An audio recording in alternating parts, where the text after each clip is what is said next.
देवकी परमानन्दं कृष्णं वन्दे जगद्गुरुं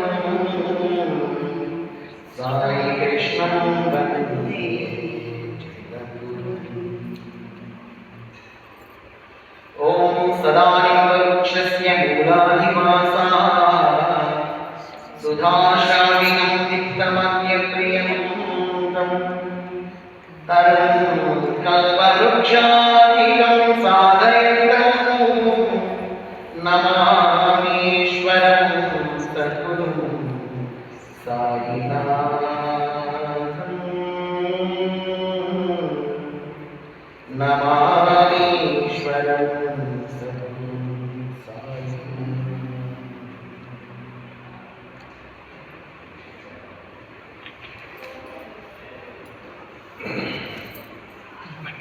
శ్రీకృష్ణ పరమాత్మ సంపూర్ణ అనుగ్రహ కృపాకటాక్ష వీక్షణంగా మాట్లాడిన క్షేత్రపతి అయినటువంటి ఆ సద్గురు సాయినాథ్ మహారాజు సాష్టాంగ దండ ప్రణామాలు సమర్పించుకుంటూ మద్గురుదేవుడు కేశవానంద స్వామి వారి పాద ప్రణామాలు అర్పిస్తూ శ్రీ వేదవ్యాస భగవానికి విలక్షణ నమస్కారాలు అర్పిస్తూ శ్రీ మహాభారత కావ్యానికి నంద ప్రణామాలు ఆచరిస్తూ ప్రణవాత్మ పరమాత్మ స్వరూపాన్ని విశ్వసించి నమస్కరిస్తూ ప్రియమార్గంలో భాగవతంలో శాంతి పర్వం చర్చిస్తున్నాం. శాంతి పర్వంలో ధర్మరాజుకు అనేక ధర్మ సందేహాలు ఉన్నాయి. రాజ్యపాలనకు పోయే యుద్ధానంతరం ఆ ధర్మ సందేహాలు నివృత్తిపై భీష్మ పితామహుడి దగ్గరికి వచ్చాడు. భీష్మ పితామహుడు అంపశైలిలో ఆ సందర్భంగా ధర్మరాజు ఎన్నెన్నో సమాధానాలు తెలుసుకున్నాడు ప్రశ్నలు అడిగి. ఆ సందర్భంగా మనకి వ్రతమేంద్ర కథ గురించి చెప్పుకుంటూ మధ్యలో ఆగిపోయింది. నరమహారాజు నిషధ మహారాజు, నిషధ దేశానికి రాజు. దమయంతి విదర్భ దేశం రాజు అయినటువంటి భీముడు అనే మహారాజు కుమార్తె దమయంతి. వీళ్ళిద్దరూ కూడా ఎవరిని చూసుకోలేదు. ఒక హంస ద్వారా ఒకరి గురించి ఒకరు విని ఇష్టపడ్డారు. స్వయంవరం ప్రకటించినాడు భీమ మహారాజు. దమయంతి ఆ స్వయంవరానికి నరమహారాజు వచ్చాడు. అదే సందర్భంలో దేవలోకం నుంచి ఇంద్రుడు, అగ్ని, వరుణుడు, యముడు ఈ నలుగురు కూడా దమయంతిని వివాహం చేసుకోవాలని వస్తారు. వాళ్ళ ముందరనే నరమహారాజు రయ్యని వెళ్ళిపోయాడు. ఒక మెరుపు దిగలాగే అడిగాడు వ్రతం మీద. అది కూడా వీళ్ళు చూసి నాకు ఇద్దరు పోయినాడు. ఇంత అందంగా ఉన్నాడు, ఇంత యోధుడుగా ఉన్నాడు, ఇంత శక్తివంతంగా ఉన్నాడు, అశ్వనికి బాగా తెలిసినవాడుగా ఉన్నాడు అని చెప్పేసి దేవతలను ఆగాడు. అతన్ని దేవతలు ఆగి ఇతడే కనుక వెళ్ళి దమయంతిని స్వయంవరానికి ఖచ్చితంగా ఇతన్నే వరిస్తాడా అని, కాబట్టి ఇతన్ని దూతగా పంపించి ఇతని ద్వారా దేవతలు వస్తున్నారు తెలియజెప్పాలి. దేవతలే వస్తే నరుల కంటే శ్రేష్ఠులు దేవతలు కాబట్టి మమ్మల్ని ఇష్టపడతారని వాళ్ళ ఉద్దేశం. ఆ విధంగా నలుగురిని వెలువెట్టేసి మా తరపున దూతగా వెళ్ళాలని, దేవతలే చెబితే తప్పకుండా వెళ్తానని చెప్పారు. ఈ విధంగా ఇంద్రుడు, యముడు, వరుణుడు, అగ్ని నలుగురు కూడా దమయంతి స్వయంవరం చేస్తున్నారు. ఈ నలుగురిలో నీకు నచ్చిన వాళ్ళని వివాహం చేసుకోవాలి అని చెప్పిరండి. నేను అదే పని మీద వెళ్తున్నాను, నేను కూడా స్వయంవరానికి వెళ్తున్నాను, నన్నే ఈ విధంగా దూతగా మీరు వాడకూడదు కదా అని అడుగుతాడు. కానీ నువ్వు మాట ఇచ్చావు, మీరేం చెప్తే చేస్తాను కాబట్టి చేసేదిరా, లేదా మాట తప్పుతావా? మాట కోసం ఆ కాలంలో ప్రాణం ఇచ్చేటువంటి తత్వం ఈ కాలంలో యజ్ఞబద్ధంగా చెప్పవచ్చు. ఇంత ఈ కాలం యొక్క తత్వం. కానీ మాట చెప్పిన తర్వాత తప్పకుండా ఉండడం అనేది ఏ కాలమైనా సరే అతన్ని ధర్మమూర్తిగా నిలబెడుతుంది, ఆదర్శవంతులుగా నిలబెడుతుంది. ఇష్టాల పాలు చేస్తుంది కానీ చివరికి మిగిలేది అనన్యమైనటువంటి అతడు శాశ్వత ఆదర్శవంతుడు. సరే అని చెప్పేసి తెలిసినటువంటి వాడు కాబట్టి మహాజ్ఞాని కాబట్టి నలమహారాజు వెళ్ళడం, దమయంతిని చూడడం, విషయమంతా చెప్పడము, వచ్చిన వాడు ఎవరో తెలుసుకున్నటువంటి దమయంతి ఇంత అందంగా ఉన్నటువంటి నలమహారాజును నాకు దేవుడు ఆరాధిస్తున్నాను కొద్దిగా, పెళ్ళంటే చూసుకుని ఇతన్నే చేసుకుంటాను, జీవితం అంతా గడిపితే ఇతనితోనే జీవిస్తాను అని నిర్ణయం తీసుకున్నటువంటి నేను దేవతలు వస్తే ఎలా తీసుకుంటాను వివాహము, కాబట్టి నిన్నే నేను పెళ్లి చేసుకుంటాను, లేదా మరణమైనా స్వీకరిస్తాను. అదంతా విషయం అంతా పోయింది దేవతలకు చెప్తాడు. పెళ్ళంటూ చేసుకుంటే నిన్నే చేసుకుంటానని నా గురించి చెప్పింది. అందరితో పాటు కూడా సభలోకి వస్తే నేను మీ మెల్లోనే పొలమాల వేస్తాను, అది స్వయంవరం కాబట్టి ఎవరు ఏమనుకునేది లేదు, ఏమైనా సరే నువ్వు సభలోకి రా చెప్పింది కాబట్టి నేను కూడా నన్ను కూడా వస్తున్నాను సభలో. ఉన్నది ఉన్నట్టుగా చెప్పాను, దేవతలైనా కానీ కాక నేను నిన్నే వరించినాను, నిన్నే ప్రేమించినాను, నిన్నే పెళ్లి చేసుకుంటానని చెప్పింది అని నా గురించి చెప్పింది అని చెప్పాను. ఓహో అలా అన్నదా, సరే నీ పని అయిపోయింది వెళ్ళిపో అని చెప్పి స్పందించారు. మరుసటి రోజు దమయంతి గుణమాల తీసుకుని సభలో ప్రవేశించింది. నలమహారాజు ఎక్కడ ఉన్నాడా అని ఇట్లా చూసింది. నలమహారాజు నిలబడ్డాడు. పక్కన చూస్తే ఇంకొక మహారాజు, ఇంకొక నలమహారాజు, ఇంకొక నలమహారాజు, 5 మంది నలమహారాజు వరుసగా కూర్చున్నారు. వీళ్ళలో ఎవరు నా నిజమైన నలమహారాజు అని ఆశ్చర్యచకితురాలై పొరపాటు ఎవరిలో వేస్తే ఏదైతుంది దేవతలు మహారాజులను వచ్చాడు. అర్థం చేసుకొని ఆ దేవతల్ని ప్రార్థిస్తుంది. దేవతల మీకు మానవ మార్గం, మీరు మాకు తల్లిదండ్రులతో సమానం, ఈ బిడ్డను ధరించండి, మనస్ఫూర్తిగా ఇష్టమైనటువంటి వారితో జీవనం సాగిస్తేనే ఆ జీవితం సంతోషదాయకంగా ఉంటుంది. మనసు ఒకరికి కలుగు ఒకరికి అది జీవితమే కాదు కదా. దయచేసి మనకి కూతురుగా భావించి నిజమైనటువంటి ఎవరో గుర్తుపట్టేటట్టుగా నాకు జ్ఞానాన్ని ప్రసాదించండి అని చెప్పేసి దేవతలనే ప్రార్థిస్తారు. అప్పుడు దేవతలు ఆమె యొక్క నిష్టకు చకితులై ఆశ్చర్యపడి నిజం కదా, ఇది సత్యము కదా, ప్రేమించిన వారు ఎంత హీనుడైనా కావచ్చు, ఎంత తక్కువ వారైనా కావచ్చు, అవతల వాళ్ళు ఎంత గొప్ప వాళ్ళైనా ఉండని కాక, ఎవరైతే ప్రేమించి ఉన్నామో వాళ్ళే చచ్చేంత వరకు నా ప్రాణంగా భావించేటువంటి వనిత ఆదర్శవనిత. ఇటువంటి ప్రేమ ప్రేమ మనం ఉండేటువంటి దాన్ని ప్రోత్సహించాలి తప్ప ఉత్సాహపరచకూడదు కదా అని చెప్పి భావించినటువంటి దేవతలు ఆమెకు ప్రజ్ఞను ప్రసాదిస్తారు. ప్రజ్ఞ ఏమిటి ఆ ప్రజ్ఞ అంటే దేవతలు రెప్పలాడతారు, మనుషులైతే రావడం లేదు. మీరెవరు రెప్పలాడతారు? రెప్పలాడుతుంది వాళ్ళు అంటే మీరందరూ దేవతలు రెప్పలాడతారు. రెండోది వచ్చేసి వాళ్ళ పాదాలు నీళ్ళ మీద అంటారు, ఈ పాదాలు పైన ఉంటుంది. మూడోది వచ్చేసి చెమట అనేది మొహం మీద కనబడుతుంది, దేహం మీద చెమట వస్తుంది. మనుషుల మీద దేవతలకు చెమట పడుతుంది. నెలలో పూలమాలలు ఉంటాయి, మనమైతే న్యాచురల్గా ఉంటాయి, వాళ్ళకి ఆర్టిఫిషియల్గా ఉంటాయి. ఒరిజినల్ వేసారు కాకపోతే ఎప్పుడు వెలుగుతూనే ఫ్రెష్గానే ఉంటాయి. ఎప్పుడు చేసుకున్నారు ఆర్టిఫిషియల్ ఎప్పుడు మనమైతే వాడిపోతాయి కదా. ఏమ్మా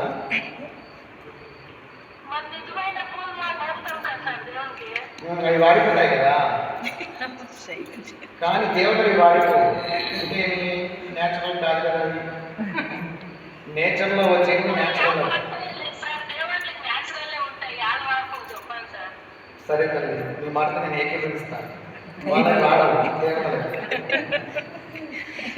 భూమి మీద పుణ్యం అయినా వాడిపోతాయి, దేవతలు పుష్పాలు వాడవు, ఎప్పుడో ఒక రకంగా ఉంటాయి. ఆ విధంగా గుర్తించవచ్చు అని చెప్పేసి ప్రజ్ఞనిచ్చారు. 5 మందిని గమనిస్తే ఒక్కరు మాత్రమే రెప్పలు ఆడుతూ ఉన్నారు. ఒకరి వెళ్ళలోని పూలమాల మాత్రమే దీనికి వాడుకుంటున్నట్టు ఉంది, చెమటగా ఉంది దేహం, పాదాల మీద ఆడుతుంది. గుర్తించింది. మేము నేరుగా వెళ్ళి పూలమాలను నలమహారాజులో వేసాం. దేవతలు ప్రత్యక్షమన్నారు, చప్పట్లు చచ్చారు, దేవతలు వెళ్ళిపోయినాయి. ఆ నలుగురు దేవతలు దగ్గరగా ఉండి మీరే ఉండి మా వివాహం చేయించాలని చెప్పి వాళ్ళిద్దరూ వాళ్ళ వాదాలను నమస్కారం చేస్తే వాళ్ళంతో పొంగిపోయినారు.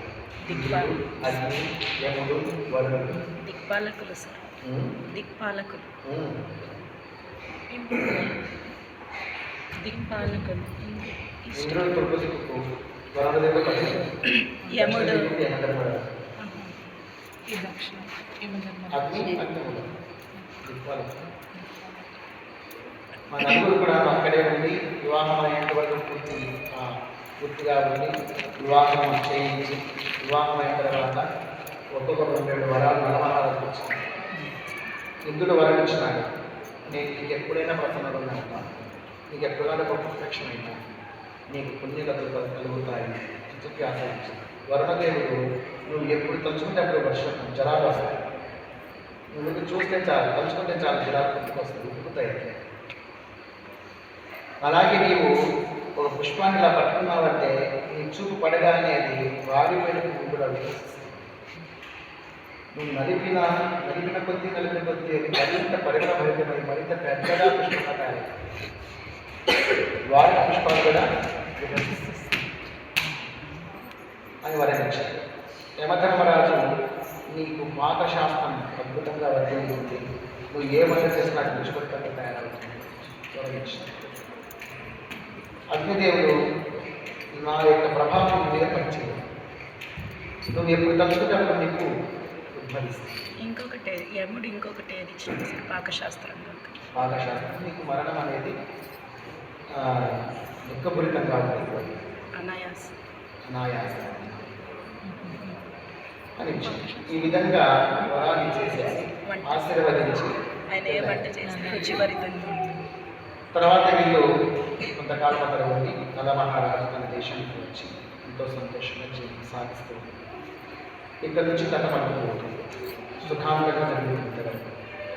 ఇంకా దేవతలు వివాహం చేసి ఆకాశ మార్గంలో పోతుంటే కలిపురుషుడు మరియు ద్వాపర పురుషుడు, ఒక్కొక్క యుగానికి ఒక పురుషుడు ఉంటారు. ద్వాపర యుగానికి ద్వాపర పురుషుడు, కలియుగానికి కలిపురుషుడు. వాళ్ళు రాజ్యాన్ని ఎదుగుతూ ఉంటారు. కలికాలం అంతా కలిరాజు, కలిపురుషుడు. ద్వాపరయుగం అంటే ద్వాపర రాజు వెళ్తూ ఉంటారు. ద్వాపరయుగంలో 50% ధర్మం, 50% అధర్మం. కలియుగంలో 4% అధర్మం, ఒక్క పార్టీ మాత్రమే ధర్మం.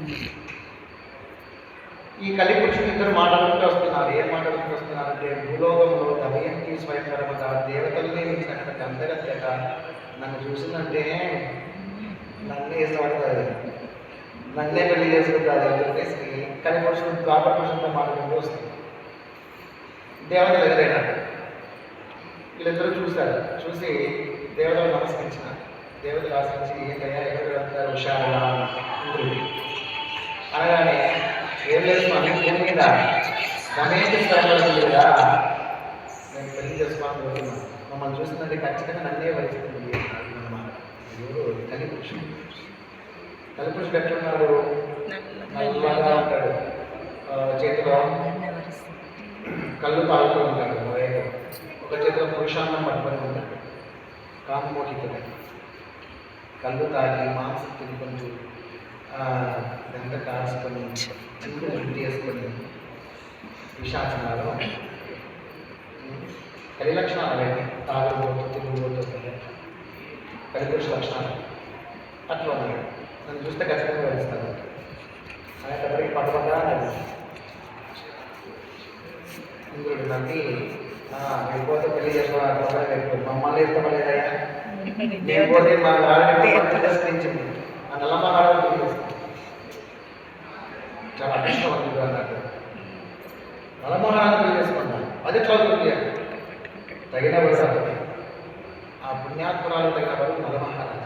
నేను కూడా అతడు సర్వశాస్త్ర పారంగతుడు, మహాజ్ఞాని, పండితుడు, యోగి, చెప్పాలంటే ధర్మము సర్వశాస్త్రాలను చదివినటువంటి వాడు, ధర్మంగా పరిపాలన చేస్తున్నటువంటి వాడు, యోధుడు, మంచి బుద్ధి కలిగినటువంటి వాడు, ధర్మవేత్త, శాస్త్రవేత్త, అన్ని గుణాలు అన్ని సుగుణాలు కలిగినటువంటి మహా మహాభావుడట అని దేవతలే పోయారు. అయితే ఆ కలిపురుషుని కథ పట్టవలసిందే. మేము పెళ్లి చేసుకోవాలన్నటువంటి ఆమెను వాడు పెళ్లి చేసుకుంటే మాకు సుఖంగా ఉండనిస్తాను, పొరపాటుగా తప్పు చేయాలి, కష్టాలు పడాలి, వాళ్ళు సుఖంగా ఉండడమే కోరు అని చెప్పేసి దేవతలు వెళ్ళారు. అయినా నాకు వస్తున్నటువంటి కోపాన్ని నేను ఆపను, ఆ కోపాన్ని నేను అట్లాగే ప్రయోగిస్తున్నాను. ద్వాపర నాకు సహాయం చేయాలి, తప్పకుండా చేస్తాను. సరే అయితే మనం ఇద్దరము పోయి ఆ ఏదైనా దోషాన్ని పట్టుకొని అతను నేను ప్రవేశిస్తాను, నువ్వు నాకు సహాయం చేస్తే నేను కష్టాలు పాలు చేస్తాను, రాజ్య భ్రష్టులను చేస్తాను. రాజ్య భ్రష్టుడైనాడంటే తన భార్య వదిలేయాల్సి వస్తుంది, వదిలేస్తాను. వాళ్ళిద్దరిని కలిసి బతకనివ్వని చెప్పేసి ఇద్దరు కలిసి వస్తారు. అతను ఏ దోషం, చిన్న దోషం ఉన్నా పట్టణం ప్రవేశించాలని ఎదురు చూస్తారు ఇద్దరు. అలా వాళ్ళని ప్రవేశించడానికి 12 సంవత్సరాలు పట్టింది. 12 సంవత్సరాల వరకు ఏ కించిత దోషం కూడా లేకుండా చెప్తూ సాగించారు. ధర్మబద్ధమైన జీవితాన్ని సాగించారు నలమహారాజు. ఈ కథ వింటే ఎంతో పుణ్యమట, కలి దోషాలన్నీ హరించుకుపోతాయి. అంతటి మహత్తరమైనటువంటి గాథ ఇది. అప్పుడు ఒకరోజు 12 సంవత్సరాల తర్వాత అప్పటికే అతనికి ఇద్దరు, ఒక కుమారుడు ఒక కుమార్తె జన్మించినాడు. ఇంద్రసేనక ఇంద్రసేని, ఇంద్రసేనక అని ఇద్దరు పిల్లలు. తర్వాత ఒకరోజు సాయం సంధ్యాకాలంలో లఘుశంకకు పోయాడు. లఘుశంక అంటే విసర్జన పోయి పాద ప్రక్షాళన చేయకుండా సంధ్యావందనం ఆచరించి తన కార్యక్రమం కొనసాగించారు. మూత్ర విసర్జనకు పోయిన వాళ్ళు ఖచ్చితంగా పాద ప్రక్షాళన చేసుకోవాలనేది నియమం. అలా పాద ప్రక్షాళన చేసిన తర్వాతనే సంధ్యావందనాది కార్యక్రమాలు చేపట్టాలి. అలాగే ఏదో వరకు తీసుకుంటే అట్లయితే కొనసాగించారు. అది దృష్టిలో పెట్టుకునేసి పాదం ద్వారా ప్రవేశించి ఇంకొక రూపం ధరించి పక్క దేశపు రాజు పుష్కరం ఉంటాడు. ఆ పుష్కరం దగ్గరికి వెళ్ళి నేను కలిపురుషుడను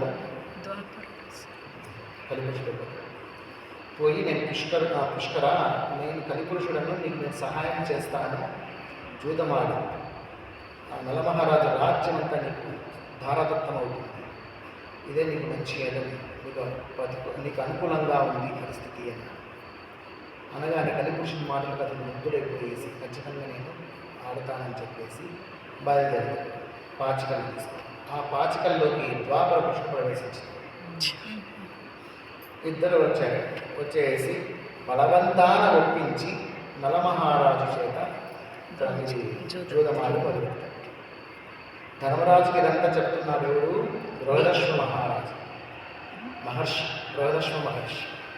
అరణ్యవాసంలో ఉన్నప్పుడు, పాండవులు అరణ్యవాసం చేస్తున్నప్పుడు ఒక్కొక్క ఋషి రావడము, పాండవులను ఓదార్చడం, వాళ్ళు తెలిసిన కథలు చెప్పడం, ధైర్యం చెప్పడం, తర్వాత ఆతిథ్యం స్వీకరించి వెళ్తున్న పాండవులు ధర్మమూర్తులు కాబట్టి ఋషులందరూ ఆయన దగ్గర వాళ్ళ దగ్గరకు వస్తున్నారు. ధర్మానికి ప్రతినిధులుగా ఉంటున్నారు. అందువల్ల ఎక్కడెక్కడ ఋషులో వచ్చి దర్శించుకొని వాళ్ళు మంచి మాటలు చెప్పి వెళ్తున్నారు.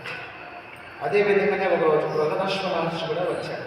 వస్తే వాళ్ళకు పాద ప్రక్షాళన చేసి గురువు పాండవులు బృహదశ్వ మహర్షి పాదాలు కడిగి తన మీద చెల్లుకొని పుష్పాలతో పూజించి తినడానికి కాయలు కందమూలాలు ఇచ్చి అర్ఘ్యపాద్యాలు సమర్పించి పాదాల దగ్గర కూర్చొని, మహర్షి మాకంటే దురదృష్టవంతులు ఉన్నారా, మాకంటే మూర్ఖులు, అజ్ఞానులు, అవివేకులు, అధములు ఈ ప్రపంచంలో ఉంటారా, అన్నీ ఉండి కూడా లేని వాళ్ళని అయిపోయాము, యోధులమై ఉండి కూడా సామర్థ్యం లేని వాళ్ళని అయిపోయాము, ముఖ్యంగా నా తల్లిదండ్రుల నుంచి ఇదంతా జరిగింది, నేనెంత దురదృష్టవంతుడు అని చెప్పేసి కన్నీరు పెట్టాడు ధర్మరాజు.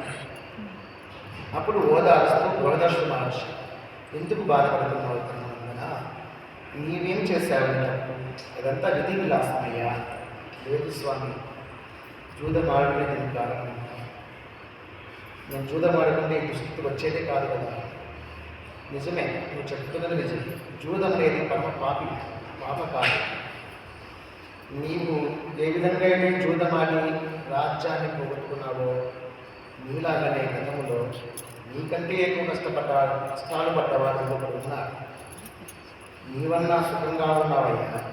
నీకన్నా భార్య ఉంది, 4 తమ్ముళ్ళు ఉన్నారు, విద్వాంసులు వెంట ఉన్నారు, బ్రాహ్మణోత్తములు ఉన్నారు, జ్ఞానులు, ఋషులు, మహర్షులు, ఎంతోమంది దౌమ్యులు, గురువు కూడా మీతో పాటే దౌమ్యులు. ఇంతమందికి వెంట ఉన్నప్పుడు ఇంకేమైనా ప్రశాంతంగా జీవనం సాగించవచ్చు. పరిస్థితుల్లో ఒక రకంగా ఉండదు కదా. కానీ ఒంటరిగా ఎన్ని కష్టాలు పడ్డాడు గతంలో ఒక మహారాజు. అతడు నలమహారాజు అని చెప్పాడు.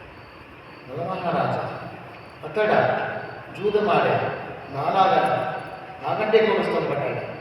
ఆ కథ చాలా ఆశ్చర్యంగా ఉంది.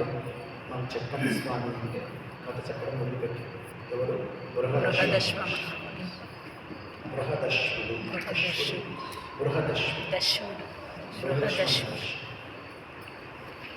ఆ విధంగా బృహదశ్వ మనిషి చెబుతూ ఉన్నారు. ఇతడు కలి ప్రభావం చేత ఇతడు బలవంతాన్ని ఒప్పుకోవాల్సి వచ్చింది. జూదం ఆడుతున్నారు, నెలలు గడుస్తున్నారు. నెలలు ఆడుతున్నారు. అసలు ఒకటి మొత్తం తాను ఏం వేస్తే అది విధంగా పడుతుంది. ఆ బాచకులు వేస్తే ఎక్కువ అనేది పడతారు, విరుద్ధమైనవి పడతాయి. కలిపురుషుడు ఆ విధంగా మొత్తం చివరిదాకా ఆట ఒకవైపుకే పోయింది, కృష్ణుడి వైపు పోయింది. రాజ్యం అంతా వెనుకపోయింది. ప్రజలందరూ భయపడ్డారు, మంత్రులందరూ భయపడ్డారు, సామంతులంతా భయపడ్డారు. నలమహారాజు ఇలా చేస్తుందంటే రాజ్యం కోల్పోతున్నాడు అని చెప్పేసి అందరూ వచ్చి దమయంతితో చెప్పారమ్మా, నువ్వు చెప్పుకో రాజు, నేను చెప్పలేను. ఆమె కన్నీరు రాజుతో వచ్చి చెబుతుంది. చెబితే ఈ కలి ప్రభావం చేత ఏమీ పట్టించుకోవడం లేదు. అదొక పిచ్చి ఉన్నట్లు. ఈసారి నాకు పాచలు పాడతాయి, ఈసారి నాకన్నా పాచలు పాడతాయి, ఈసారి నాకు వస్తుంది, నాకే విజయం వస్తుంది అని ఆశ పుట్టించుకునే ఉంటుంది కదా.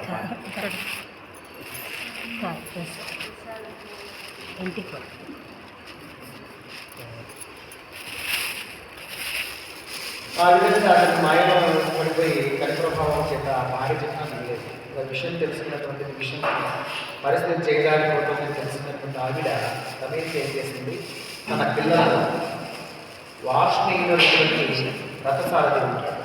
వార్ష్ణేయుడు నలమహారాజుకు రథసారథి వార్ష్ణేయుడు. ఆ వార్ష్ణేయుని పిలిపించి తన పిల్లలిద్దరినీ కూడా కొడుకును రథం ఎక్కించేసి పుణ్యపురానికి తీసుకుని వెళ్ళవచ్చు. పుణ్యపురం అంటే మన విదర్భ దేశ రాజధాని పుణ్యపురం. ఆ పుణ్య నగరానికి తీసుకుని వెళ్ళి మా అమ్మ నాన్న దగ్గర చేర్చు, నువ్వు కూడా అక్కడే ఉంటా అంటే లేదా ఉండలేకపోతే ఆ గుర్రాలు రథాన్ని అక్కడే వదిలేసేసి ఇష్టం వచ్చిన చోటుకు వెళ్ళి జీవించు, ఇక్కడ మనం ఉండలేమని చెప్తాం. సరే అని చెప్పేసి వార్ష్ణేయుడు నమ్మకంగా ఆ బిడ్డలను తీసుకొని పుట్టించేస్తాడు. గుర్రాన్ని అక్కడే వెళ్ళిపోతేసి తాను సెలవు తీసుకొని అయోధ్య నగరానికి రాజుగా ఉన్నటువంటి ఋతుపర్ణ మహారాజు దగ్గరికి వెళ్ళి అక్కడ అతనికి సారథిగా జీవనం సాగిస్తాడు. ఇంకా 2-3 రోజుల్లోనే మొత్తం రాజ్యం అంతా కోల్పోయాడు. ఇంకా ఏమీ లేదు ఫలంగా పెట్టడానికి. చివరికి ఇంకా ఏమీ లేకపోతే నీ భార్య ఉంది కదా పెట్టు అంటాడు. పుష్కర బిడ్డ పడిపోయింది. ఎవరికి? నలమహారాజు. ధర్మరాజు అయితే పెట్టేసినాడు, కానీ నలమహారాజు పెట్టలేదు. ఏం మాట్లాడకుండా కోపం వచ్చిన దాని కాదు.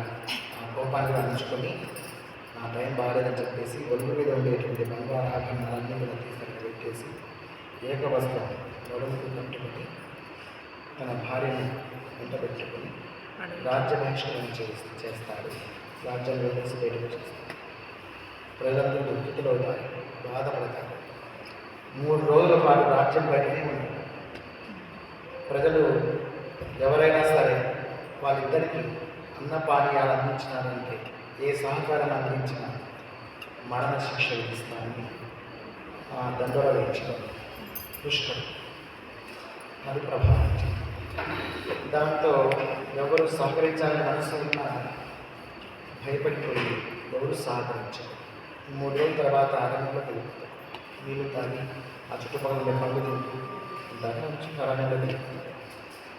వాళ్ళు తిరుగుతూ ఉన్నప్పుడు వాళ్ళు ఉండే చోటికి కొన్ని పక్షులు వచ్చి బాగుంటాయి. ఆ పక్షులు రెక్కలు ఎలా ఉందంటే బంగారు వర్ణంలో మిలమిల మెరిసిపోతుంది. అలా మెరిసిపోతున్నటువంటి రెక్కలు చూసి ఈ పక్షుల రెక్కలు అమ్ముతున్నా డబ్బులు వస్తాయి కదా అని ఆశ కలిగింది ఎవరికి? నలమహారాజుకి. అప్పటికే 4 రోజుల నుంచి భోజనం లేదు, నీళ్లు సరిగా లేదు, తినడానికి తిండి లేదు, తాగడానికి తిండి లేదు. ఇద్దరు అలాగే అరణ్యంలో ఉన్నారు. ఆ స్థితిలో వీటిని నమ్ముకుంటే బతకడానికి అవుతుంది కదా అని చెప్పేసి మన వంటి మీద ఉండేటువంటి వస్త్రం, ఏకవస్త్రం ఇది ఇది ఇది తీసి విసిరేస్తారు. పక్షుల మీదకి వేస్తారు. పక్షుల మీదకి వేస్తే ఆ పక్షులు దాన్ని పట్టుకొనేసి పోతూ మూర్ఖుడా, నేను ఎవరనుకుంటున్నావు? పాచికలు, మిమ్మల్ని ఓడించడం పాచికలు, మొత్తం రాజ్యాన్ని కోరుకున్నావు. సరిపోలే అర్థం కాలేదు. ఇప్పటికన్నా నీ మీద ఉండే వస్తువు కూడా లేకుండా చేయాలనుకున్నా వస్తువు కూడా తీసుకున్నాను పోరాపో నీచుడా అని చెప్పేసి ఆ పక్షులు ఎదురుకుంటూ వెళ్ళిపోయి ఉండే వస్తువు కూడా లేదు. వట్టి మరొక దిగంబరంగా తన భార్యను చూశాడు. భార్య పాపం బాధపడుతుంది. తన చీరని సగము ఒకటి చేస్తాడు. ఇద్దరు వంటి చీరలను ఒకరి మీద విభజన చేసుకునేసేసి అరణ్యంలో ఉన్న లోపలికి వెళ్ళిపోతారు. వేద సంచారం జన సంచారాన్ని ఉండలేరు కదా. అలా లోపలికి వెళ్తూ ఉంటే అరణ్యంలో పోయేది 4 దారుల కూడలు వస్తుంది. 4 కూడలు.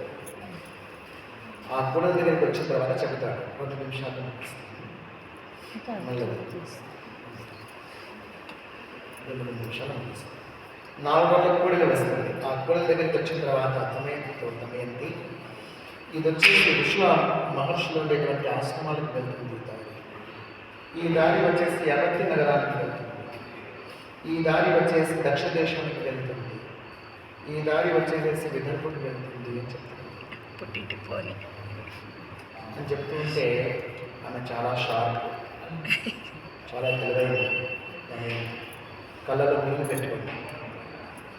చాలా బాధపడింది. పెట్టుకొనేసి, స్వామి ఏంటి నీ ఉద్దేశం? ఏం పెట్టేది చెప్తున్నాను. లేదు, నన్ను వదిలిపెట్టాలనుకుంటున్నావే, విదర్భ దేశానికి దారి చూపిస్తున్నావంటే నీకు ఏమైనా విధంగా మనసులో ఉందా అని అడిగింది. ఏమో అట్లాంటిదేమీ లేదు స్వామి, నేను కష్టాలు పడుతున్నాను అనుకోవద్దు.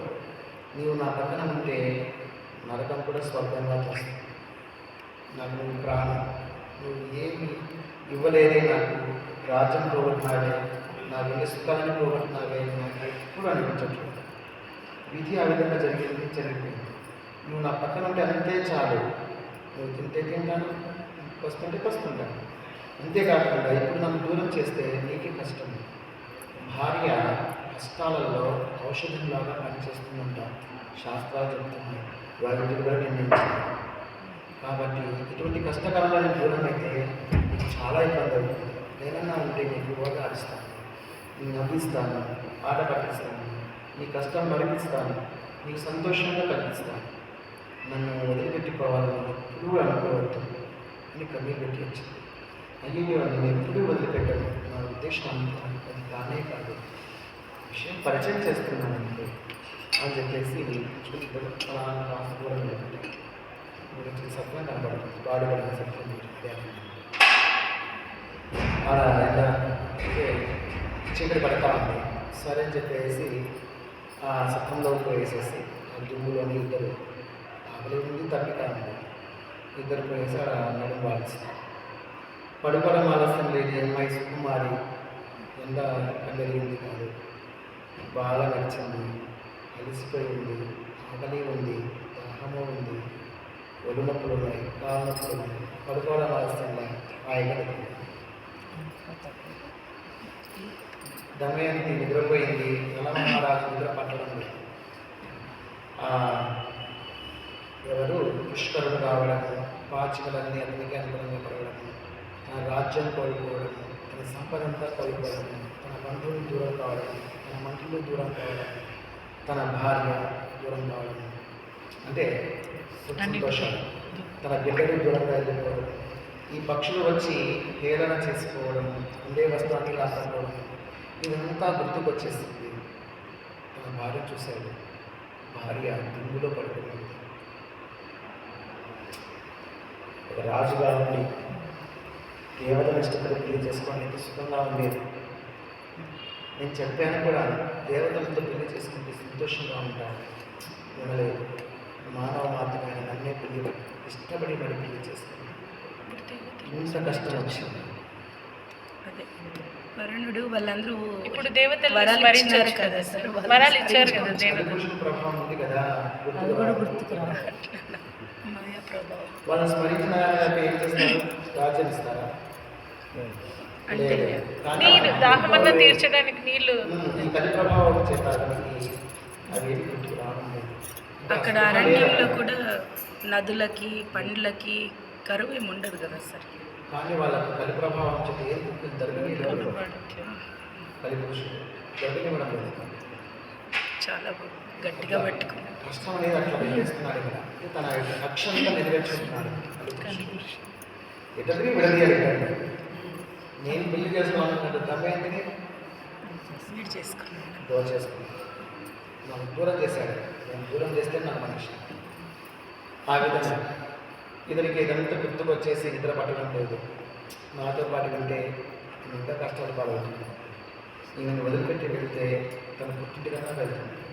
ఆమె పాతివ్రత్య విషయంలో నాకే సందేహం లేదు. ఆమె శీలాన్ని ఎవరూ తోచలేదు. చాలా పవిత్రంగా సునీతిరాలు పవిత్రత. ఈమె శీలానికి లోకాలు.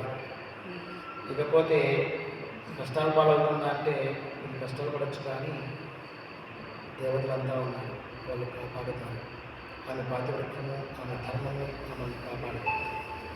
నాతో పాటు ఉన్నట్టు ఇంకా కష్టాలు పాలైపోతుంది. నేను తపస్సు చేసో సాధన చేసో ఏదో విధంగా నేను శక్తివంతులు కావాలి, రాజ్యాన్ని తెచ్చుకోవాలి అనేసి ఆలోచన చేస్తున్నాను. ఆ 4 దారులు చూపించినప్పుడే ఈయన ఒక దారి పెట్టింది. ఎవరు తమేంది ఒకవేళ పుట్టింటికి నన్ను పంపించాలని ఉండే స్వామి, పోతే ఇద్దరం కూడా. మా నాన్న ఎప్పుడు నిన్ను అవమానించాడు, నీవు ఏమాత్రం వ్యతిరేకించాడు, బాగా ప్రేమగా చూసుకుంటాడు. ఎక్కడికి పోతే ఇద్దరు కూడా ఒకేసారి మా తల్లితో నేను మాట్లాడతాను, నేను ఏ విధంగా అవమానించాను అని చెప్పాను. నాకు మీ నాన్న దగ్గరికి కావడం మీ అభ్యంతరం లేదు, కానీ ఒకప్పుడు నేను రాజు, ఇప్పుడు రాజ్యం లేని వాడు. ఇప్పుడు నేను ఇంటి దగ్గరికి ఎలా రాగలను, మీ నాన్నకి ఎట్లా జీవించగలను, ఒక రాజుగా ఉండగానే ఏమి లేని వాడిని ఎలా వచ్చిండగలను అని ఉన్న విషయం అంతా చెప్పేశాడు హృదయంలో. అది నా గౌరవం కాదు. నేనంతా విన్నాను కదా, అది ఇంత గుర్తుకొస్తా.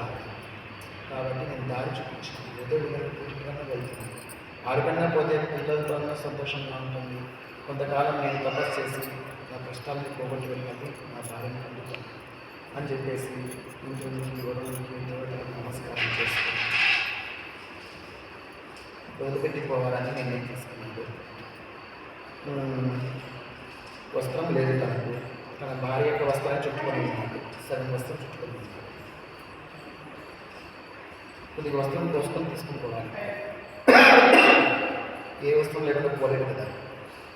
అందువల్ల ఏం చేశాడు, లేచిపోయి ఆ సత్రమంతా వెళ్ళితే వచ్చేటప్పుడు చిన్న బాకులను చాకులాన్ని కంపెనీ అది చిన్నగా శబ్దాలు చిన్నగా చిలక వచ్చేసాడు. సగం చిలక చేసుకునేసేసి నడుము చుట్టుకొనేసేసి భార్యను ఒకసారి ముద్దులాడి బయలుదేరి సత్రం దారి బయటకు వస్తాడు. కానీ అయ్యో ఆ నాయకుడు తాను ఎలా వదిలిపెట్టిపోయేది అని చెప్పేసి హృదయం తట్టుకోలేక మళ్ళీ వెనక్కి వస్తాడు. మళ్ళీ వెనక్కి వచ్చి భార్య దగ్గర కూర్చొని కన్నీరు పెట్టి కార్చి ఏడ్చి, ఎంతటి తప్పు చేస్తున్నారో నేను, భగవంతుడా నువ్వే కాపాడాలి, వదిలిపెట్టకపోతే నా తొందర ఎక్కువ కష్టాలు పాలవుతుంది, వదిలి వెళ్ళాల్సిందే అని చెప్పేసి మళ్ళీ నేను తీసుకుని మళ్ళీ బయటకు కొంత దూరం పోతాడు. అయ్యో ఎలా వదిలిపెట్టేది అని చెప్పేసి మళ్ళీ వస్తాడు. మళ్ళీ నుంచి కూర్చుంటాడు, బాధపడతాడు. పోనీ పోవాల్సిందే, ఇంటికి ఇంకా కష్టాలు ఎక్కువైతాయి అని చెప్పేసి మళ్ళీ వెళ్తాడు. అలా చాలాసార్లు వెనక్కి ముందుకు ప్రయాణం చేసి ఊగిసలాడి కలి ప్రభావం చేత సరైన నిర్ణయం తీసుకోలేక చివరికి మొండిగా ఏడ్చుకొని భార్య వదిలేసి తర్వాత ఏమైంది అనేది నెక్స్ట్ వారం చెప్తున్నాను తెలియజేస్తూ ఈ 4 వారాలు నన్నతో పనిచేసినటువంటి ఇంకా ఉన్నాయి వాళ్ళు పడే కష్టాలు శ్రీకృష్ణ పరమాత్మ పాదపద్మాలకు పుష్పాలుగా సమర్పిస్తూ మనకందరికీ ఇంకా ఎన్ని కష్టాలు వస్తాయి వాళ్ళకి ఆయమ్మ చాలా కష్టం ఆంతరంగిక భక్తులకు ఉండవలసినటువంటి అన్ని అర్హతలను అనుగ్రహించి మనసా వాచా కర్మగా ఇంతటితో ముక్తానికి చేస్తాను అని తెలుసు.